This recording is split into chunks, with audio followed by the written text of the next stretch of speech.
Well, how's it going, everybody? And today is another exciting adventure of Eugene's Kitchen. And today we're gonna make a salad. As you can see, I already have my kale chopped, and for those who don't know much about how to chop and use kale, the stem is not good. And most people think you have to cook kale, but this is a way that you can get the nutritious benefits of kale in an uncooked form, which is better for you than the cooked form. A lot of the vitamins get lost in the cooking process, so we're trying to maintain the nutritiousness of this vegetable. Mind you, that kale is the most nutritious leafy green vegetable. It has more zinc, calcium, iron, magnesium, all the minerals than lettuce or collard greens and all that. And as you saw, I was just pulling it off the stem. These stems, they're really tough. They're not the best. So to make the kale softer for you to enjoy eating it, what you want to do is you want to put lemon juice over it. So early on in the process, as you can see, there's no other vegetables cut right now. I'm going to put the lemon juice over the kale. I'm only going to use one lemon. Maybe I should actually get two. So I'll probably get two. Lemons are awesome. Lemons are extremely alkaline, even though they're acidic. They help decrease blood acid levels, and that's just really good. You know, you'll feel less sore. There's implications of high blood acid levels and an increased incidence of cancer. So, you know, it's important to have your blood acid levels low, your body in an alkaline state. And the way you can measure that is you take pH paper and you can pee on it, or you can see what your sweat's at. You know, that's good ways to measure your pH. So I just put a little bit of lemon juice.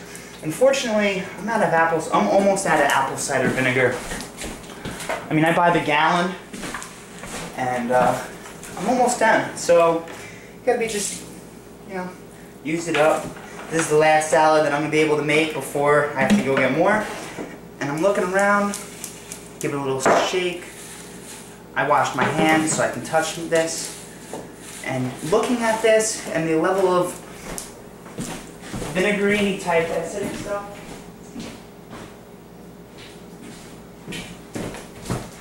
I'm going to add a second lemon. I don't really know how much kale I used, and as you can tell when you're looking at my recipes, I don't really measure anything. I just go with it. Unfortunately, I say unfortunately a lot. Well, in the last few days I had a whole bunch of videos I was going to post. I made mustard. That was one of the videos that I was going to post on there. So I'm going to do that sometime soon again, is make another batch of mustard. But this salad dressing is going to be a mustard type dressing, and I'm just squeezing the lemon on. As you can see, I sprouted my own beans, and that's a very simple process as well. What you do is you buy mung beans from a store like the Spice Bazaar or your local grocery store. Excuse me. And you soak them, rinse them, soak them, and then twice a day you re-soak them and drain them. And eventually you get these nice bean sprouts. Now, my teacher at the University at Buffalo said you have to be very careful because they're good for breeding E. coli. So you want to be a little cautious. You don't want to be having too much meat in the area.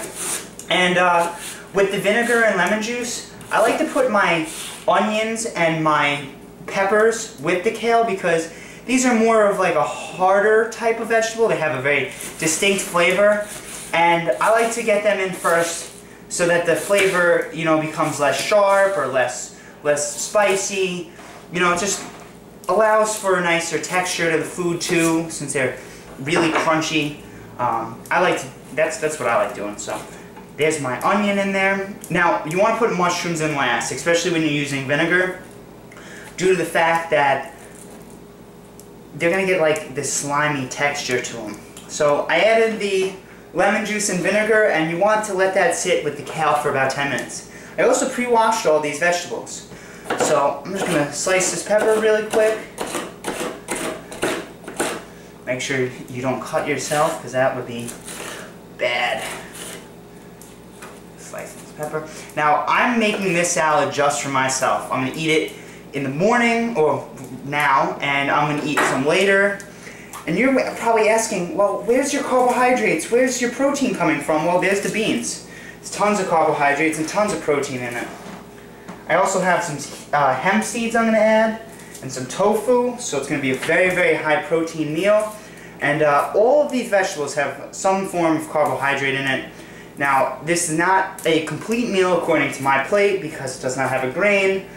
But depending on the diet you want to follow, or if you're cycling carbs or whatever you're doing, you don't need carbs in every meal like that. I mean, if you feel yourself getting a little bit weaker, eat more carbs. You know, you need more energy, eat more carbs. So I'm just gonna... Oh, now, according to Life Extension magazine and the research they've published, and, you know, referred to in their magazine, they say that cauliflower and broccoli and the cruciferous vegetables have the most anti-cancer, cancer protective agents in them. So I always try to eat either cauliflower or broccoli once a day.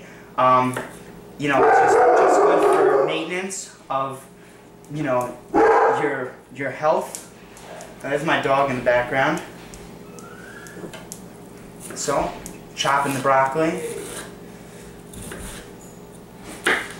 Hello there. Hey Melvin! Hello there. I'm videotaping for the internet, so I can't really talk right now. Okay, I'm going to take him right now. Well, thank you very much. That's Melvin. He lives across the street. Takes Ivan for a walk. Okay, Ivan. So, boy. chopping up the broccoli. Oh, that sounds good. Yeah, it's gonna be good. You can have some on when you get back, Melvin. Alright. You going to be here for a while? I'll be here for the next 20 to 40 minutes. Well, it shouldn't take me long, so I'll be right back. Sounds good. So we added all those nice vegetables, and I'm gonna add the bean sprouts. I pre-washed these too. They look a little raunchy, but hey, they're nice. I'm gonna add more. I'm gonna add some cayenne pepper that has some bacterial killing ability. So I've added plenty of bean sprouts. Got lots of protein now in my diet.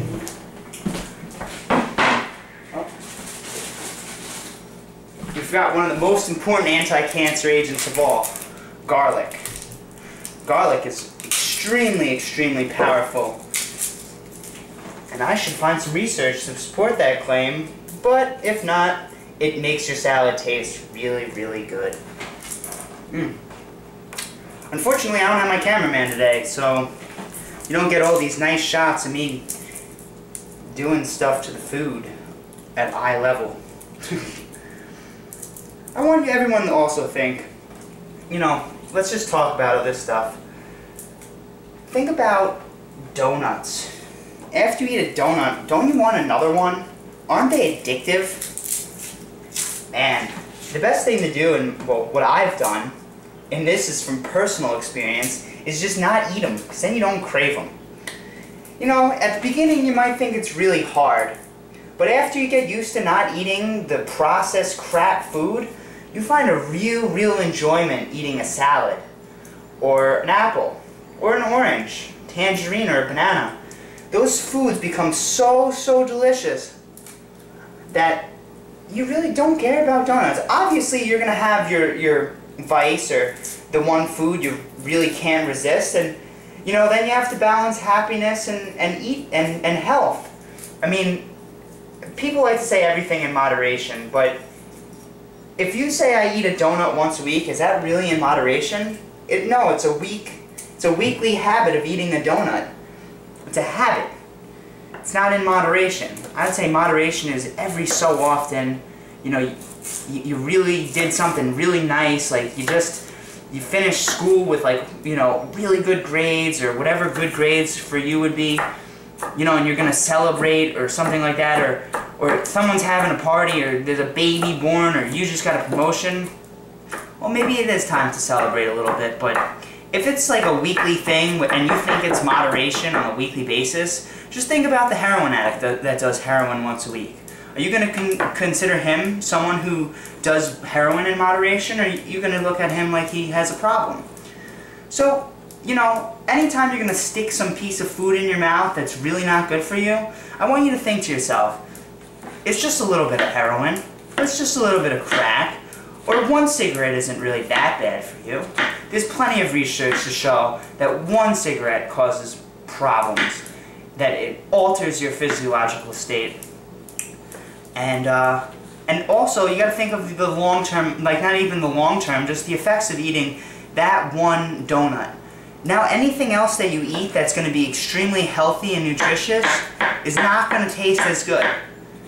So, just really think about that when you're gonna make a poor health decision. It's gonna make it harder for you to stay on the healthy bandwagon. Mushrooms. Sorry for getting on that tangent. Mushrooms. Awesome, awesome, awesome source of protein and chromium. They have a whole different spectrum of phytochemicals than plants do because they're not really plants. They're like a fungus. Well, they are a fungus.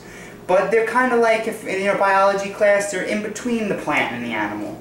Really interesting organism right there. I use a lot of salt. I have no problem with my blood pressure. Actually, my blood pressure is 100 over 60, so I have low blood pressure.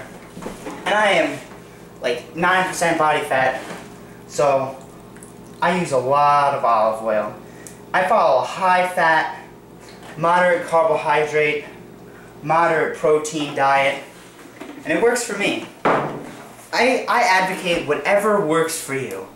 If you're happy being 400 pounds and having heart disease and diabetes, well, that's your life goals. But if you want to be a ninja and live to 70, and, you know, if you want to be screwing like 20-year-olds when you're 50, well, you got to take care of yourself or have a lot of money. But I'm not going to bank on a lot of money because that's nothing that's going to make you happy over the long term. What makes me happy is knowing that I'm doing the best I can for myself, and I'm eating the foods that I love to eat. I love tomatoes. My friend Jan from Croatia, you know, we had dinner together one night, and he's like, you know how we finish a meal in Croatia? They cut up a tomato and salt it. That's an awesome way to end a meal. It cleanses your palate. You get a little bit of sweet and salt to diminish your hunger. Great, great way to end a meal. So, I just put all these vegetables in there. It's kind of at the top. I like making my salads in a pot because I got a lid. And with the lid, I can shake it. I have screwed this up so many times, so I only shake when I know that the lid is on good. So I gave it a preliminary shake, and it didn't really do much. So that's unfortunate.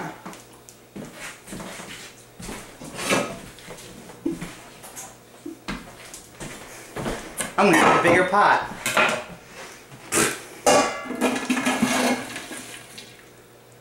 Now, I know some of you watching this don't have the most money. Just build your arsenal of cookware over time. Nothing wrong with you using what you got and making what do with what you have. So now I got this large pot full of veggies. I'm going to add some of my homemade mustard into that. I don't really know how much to add. Smells pretty good. I wonder if you can see what's in there. Cool. Mind you, I don't have my cameraman, so bear with me here. Add a little bit more mustard. I like mustard.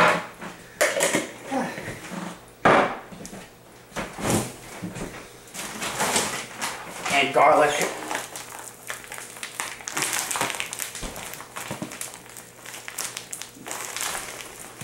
Not the most efficient system, but it's awesome. It's just funny.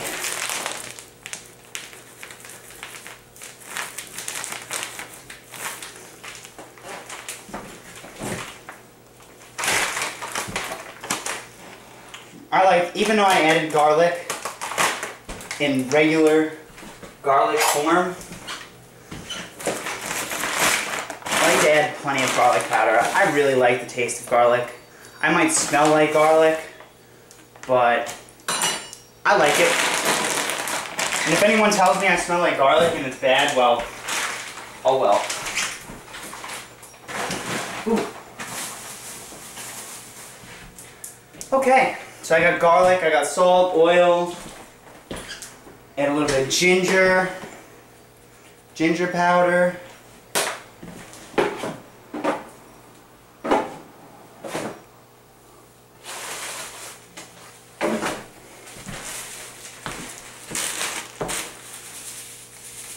oregano,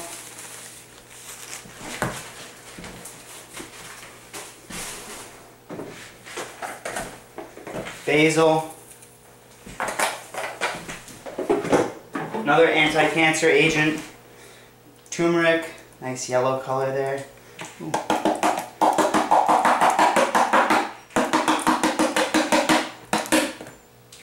And turmeric. Time to get some more.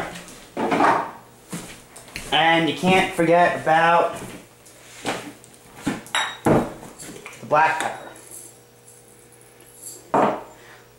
Hope some of you are turning off when you get stop watching the video when you realize that I'm just adding the spices at the end. Kind of add the same spices to everything. I don't get bored of what I eat. I would just change it up, different vegetables, slightly different spices. You want it more peppery, add more pepper. Like I added the mustard today, so that's going to give it a different character. And anyone who's really thinking about changing their diet and really don't know what to do with it, no more fried foods. I mean, you'll see a significant difference in your well-being and health. Oh, looks like my battery's out. Have a nice day, everyone. All I'm going to do is mix that around and have a delicious meal for the next couple meals. Peace and love. Have a nice day.